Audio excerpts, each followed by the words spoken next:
ಬುದ್ಧಿಮತಾಂ ವರಿಷ್ಠಂ ವಾತಾತ್ಮಜಂ ವಾನರಯೂಥ ಮುಖ್ಯಂ ಶ್ರೀರಾಮದೂತಂ ಶರಣಂ ಪ್ರಪಂಚಿ. ಮನೋಜವಂ ಮಾರುತ ತುಲ್ಯ ವೇಗಂ.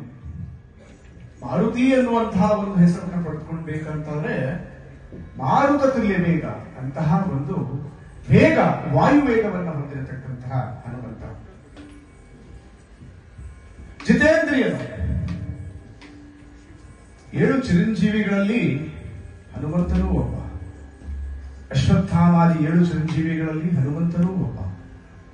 ಅಂದ್ರೆ ಎಲ್ಲಾ ಯುಗಗಳಲ್ಲಿ ಕೂಡ 4 ಯುಗಗಳನ್ನು ಒಳಗೊಂಡಿರತಕ್ಕಂತಹ ಕಲ್ಪಗಳಲ್ಲಿ ಕೂಡ ಹನುಮಂತ ಇದ್ದಿರ್ತಾನೆ, ನಮ್ಮನ್ನು ಆಶೀರ್ವಾದ ಮಾಡ್ತಾ ಇರ್ತಾನೆ ಅನ್ನುವಂತಹ ತಾತ್ಪರ್ಯ. ತುಮರೋ ಮಂತ್ರ ವಿಭೀಷಣ ಮಾನ ಲಂಕೇಶ್ವರ ಸಭು ಜಗಜಾನ. ಎಲ್ಲಿ ಕತ್ತಲೆ ಇರುತ್ತದೋ ಅಲ್ಲಿ ಬೆಳಕು ಖಂಡಿತವಾಗಿ ಇರ್ತದೆ. ಎಲ್ಲಿ ಮಿಥ್ಯೆ ಇರ್ತದೋ ಅಲ್ಲಿ ಸತ್ಯ ಇದ್ದೇ ಇರ್ತದೆ. ಎಲ್ಲಿ ಅನಾಚಾರಗಳು ನಡೀತಾ ಇರ್ತವೋ ಅಲ್ಲಿ ಸದಾಚಾರಗಳು ನಡೀತಾನೆ ಇರಬೇಕು. ಯಾಕಂತ ಹೇಳಿದ್ರೆ ಧನಾತ್ಮಕವಾಗಿರ್ತಕ್ಕಂತಹ ವಿಷಯ ಮತ್ತೆ ಋಣಾತ್ಮಕವಾಗಿರ್ತಕ್ಕಂತಹ ವಿಷಯಗಳು ಪ್ರಪಂಚದಲ್ಲಿ ಇಲ್ಲ ಅಂತ ಹೇಳಿದ್ರೆ ನಮಗೆ ಭೇದವನ್ನ ಮಾಡ್ಲಿಕ್ಕೆ ಆಗುವುದಿಲ್ಲ ಅಲ್ವೇ? ಹಾಗೆ ಅಂತಹ ರಾಕ್ಷಸರ ನಾಡಿನಲ್ಲಿ ಕೂಡ ನಾರಾಯಣನ ಶ್ರೇಷ್ಠವಾಗಿರತಕ್ಕಂತಹ ಭಕ್ತ ವಿಭೀಷಣ ಕೂಡ ಇದ್ದ. ಹನುಮಂತ ಲಂಕೆಗೆ ಹೋಗಿರ್ತಕ್ಕಂತಹ ಸಂದರ್ಭದಲ್ಲಿ ಒಂದು ಕಡೆಯಲ್ಲಿ ನಾರಾಯಣ ನಾರಾಯಣ ನಾರಾಯಣ ಶ್ರೀರಾಮಚಂದ್ರ ಎನ್ನುವಂತಹ ಒಂದು ರಾಮನ ಸ್ಮರಣೆ ಕೇಳ್ತಾ ಇರ್ತದೆ ಅವನಿಗೆ. ಓಹೋ, ಇಲ್ಲಿ ಕೂಡ ಸತ್ಯ ಇದೆ ಅನ್ನುವಂತಹ ಮಾತನ್ನ ಅರಿತಿರತಕ್ಕಂತಹ ಹನುಮಂತ ಬ್ರಾಹ್ಮಣ ವೇಷವನ್ನು ಧರಿಸಿ ವಿಭೀಷಣನ ಬಳಿ ಹೋಗ್ತಾನೆ. ವಿಭೀಷಣನನ್ನ ಭೇಟಿಯಾಗಿ ಆಗ ಅವನಿಗೆ ತಿಳಿಯಲ್ಪಡ್ತದೆ ಅವನು ರಾಜ್ಯವನ್ನ ಕಳೆದುಕೊಂಡಿದ್ದಾನೆ. ರಾವಣನಿಗೆ ಎಷ್ಟೆಲ್ಲ ರೀತಿಯಲ್ಲಿ ಹೇಳಬಹುದೋ ಅದೆಲ್ಲ ಪ್ರಯೋಗವನ್ನ ಕೂಡ ಅವನು ಮಾಡಿಕೊಂಡಿದ್ದಾನೆ. ಸೀತಾದೇವಿಯನ್ನ ಕೊಟ್ಟು ಕಳಿಸು, ಇದು ನಿನಗೆ ಯುಕ್ತವಲ್ಲ. ಲಂಕೆಗೆ ಕಳಶಪ್ರಾಯ ಯಾವುದು ಅಂತ ಹೇಳಿದ್ರೆ ಈ ಸೀತಾದೇವಿಯನ್ನ ರಾಮಚಂದ್ರನ ಬಳಿಗೆ ಕಳಿಸುವಂಥದ್ದು ಅನ್ನುವಂತಹ ಮಾತನ್ನ ಬಾರಿ ಬಾರಿ ಹೇಳಿದಾಗ ಕೂಡ ಇದು ಅವನಿಗೆ ಅಪಥ್ಯವಾಗ್ತದೆ. ವಿಭೀಷಣ ಕೂಡ ಇದನ್ನೇ ಹೇಳಿದಾಗ ಇವನು ಯಾಕೋ ನನ್ನಲ್ಲಿ ಬಳಿಯಲ್ಲಿದ್ದುಕೊಂಡು ನನ್ನ ಶತ್ರುವಾಗಿಯೇ ಇದ್ದಾನಲ್ಲ ಅನ್ನುವಂತಹ ಸಿಟ್ಟಿನಲ್ಲಿ ಅವನನ್ನ ರಾಜ್ಯದಿಂದ ಹೊರಗೆ ತಳ್ತಾನೆ. ಅಂತಹ ವಿಭೀಷಣನಿಗೆ ಶ್ರೀರಾಮಚಂದ್ರನ ದರ್ಶನವನ್ನ ಮಾಡಿಸಿ ಶ್ರೀರಾಮಚಂದ್ರ ಮುಂದೆ ರಾವಣನ ವಧೆಯಾದ ಮೇಲೆ ವಿಭೀಷಣನನ್ನ ಲಂಕಾಧಿಪತಿಯನ್ನಾಗಿ ಮಾಡ್ತಾನೆ.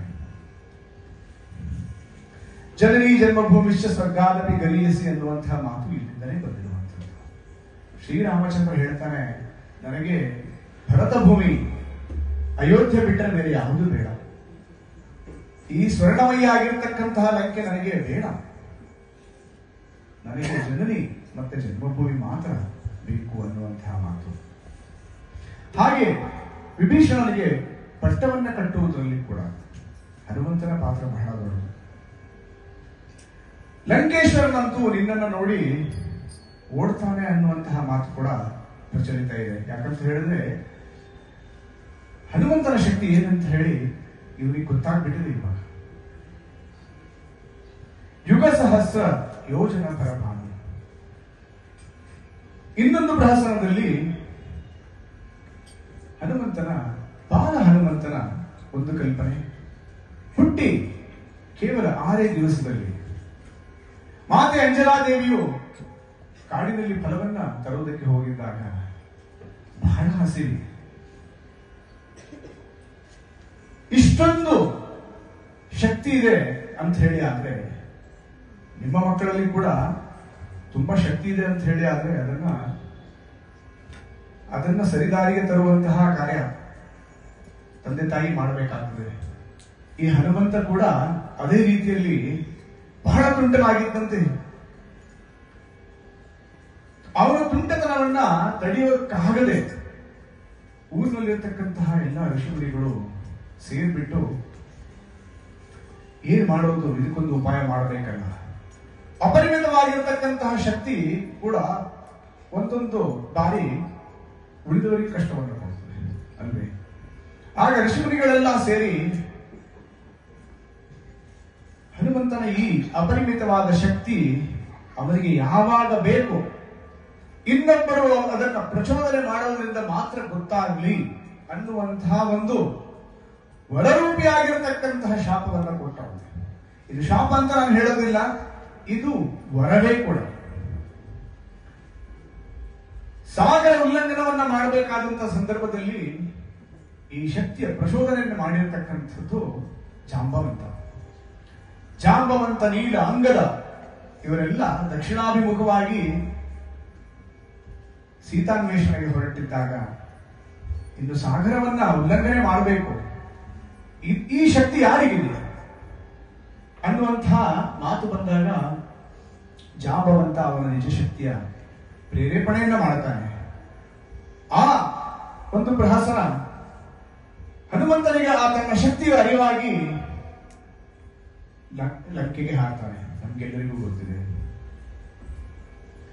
ಬಾಲ್ಯಾವಸ್ಥೆಯಲ್ಲಿರತಕ್ಕಂತಹ 6ನೇ ದಿವಸದಲ್ಲಿ, ಹುಟ್ಟಿ 6ನೇ ದಿವಸದಲ್ಲಿ ಸೂರ್ಯಗ್ರಹಣ ಸಂದರ್ಭದಲ್ಲಿ ಬೆಳಗಿನ ಜಾವ ಅಂಜನಾದೇವಿ ಕಾಡಿಗೆ ಹೋಗಿದ್ದಾರೆ.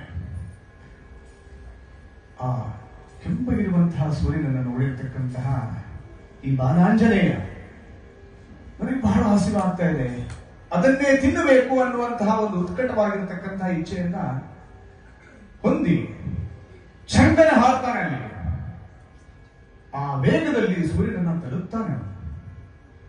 ಸೂರ್ಯನನ್ನ ತಲುಪಿ ಇನ್ನೇನು ಸೂರ್ಯನನ್ನು ಹಿಡಿದು ತಿನ್ನಬೇಕು ಅನ್ನುವಂತಹ ಸಂದರ್ಭದಲ್ಲಿ ಕೇತು, ಸೂರ್ಯಗ್ರಹಣವಾಗಿರ್ತಕ್ಕಂಥ ಸಂದರ್ಭದಲ್ಲಿ ಕೇತು ಮತ್ತೆ ಸೂರ್ಯನ ಸಮಾಗಮ ಆಗ್ತದೆ, ನಿಮಗೆ ಗೊತ್ತು. ಆ ಕೇತುವನ್ನ ಕೂಡ ಹೊಡೆದುರುಳಿಸ್ತಾನೆ. ಇನ್ನು ಇಂದ್ರದೇವರು ಸೂರ್ಯನನ್ನು ನುಂಗಿದ್ರೆ ಏನಾಗಬಹುದು ಅಲ್ಲವೇ? ಹನುಮಂತರೇನ ನುಂಗಿ ಬಿಡಬಹುದು. ಉಳಿದ ಜಲಚರ ಪ್ರಾಣಿಗಳು, ಪಕ್ಷಿಗಳು, ಈ ಇಡೀ ಪ್ರಪಂಚವೇ ಸೂರ್ಯನಿಂದ ಚೈತನ್ಯವನ್ನು ತುಂಬಿಕೊಳ್ತದೆ. ಹಾಗಾಗಿ ಇದನ್ನು ಮಾಡೋದಕ್ಕೆ ಸಾಧ್ಯವಿಲ್ಲ ಅನ್ನುವಂಥದ್ದನ್ನು ಅರಿತಂತಹ ಇಂದ್ರ ತನ್ನ ವಜ್ರಾಯುಧದಿಂದ ಪ್ರಹಾರವನ್ನ ಮಾಡ್ತಾನೆ. ಆ ಪ್ರಹಾರವನ್ನು ಮಾಡಿದ ಕಾರಣಕ್ಕಾಗಿ ಹನುಮಂತ, ಉಬ್ಬಿದಂತಹ ಹಲ್ಲುಗಳುಳ್ಳವನು ಅನ್ನುವಂತಹ ಒಂದು ಕಾರಣಕ್ಕೆ ಆ ಹನುಮಂತ ಅನ್ನುವಂತಹ ಕೂಡ ಹೆಸರನ್ನ ಕೂಡ ಇದು ಪರ್ಯಾಯವಾಗಿ ಬರ್ತದೆ. ಈ ಒಂದು ಪ್ರಹಸನದಲ್ಲಿ ಕಡೆಗೆ ಎಲ್ಲಾ ದೇವತೆಗಳು ಬಂದರು. ಬ್ರಹ್ಮ, ಪರಶುವನಾಗಿರತಕ್ಕಂತಹ ಶಿವ, ಹಾಗೆ ವಾಯುದೇವರು, ಅಗ್ನಿದೇವರು, ಎಲ್ಲಾ ದೇವತೆಗಳು ಕೂಡ ಹನುಮಂತನ ಶಕ್ತಿಯನ್ನು ಅರಿತು ಅವನಿಗೆ ಬೇಕಾದ ವರಗಳನ್ನು ಕೊಡ್ತಾರೆ. ನೀನು ಚಿರಂಜೀವಿ ಆಗು, ನಿನಗೆ ವಜ್ರಾಯುಧ ಘಾಸಿ ಮಾಡುವುದಿಲ್ಲ.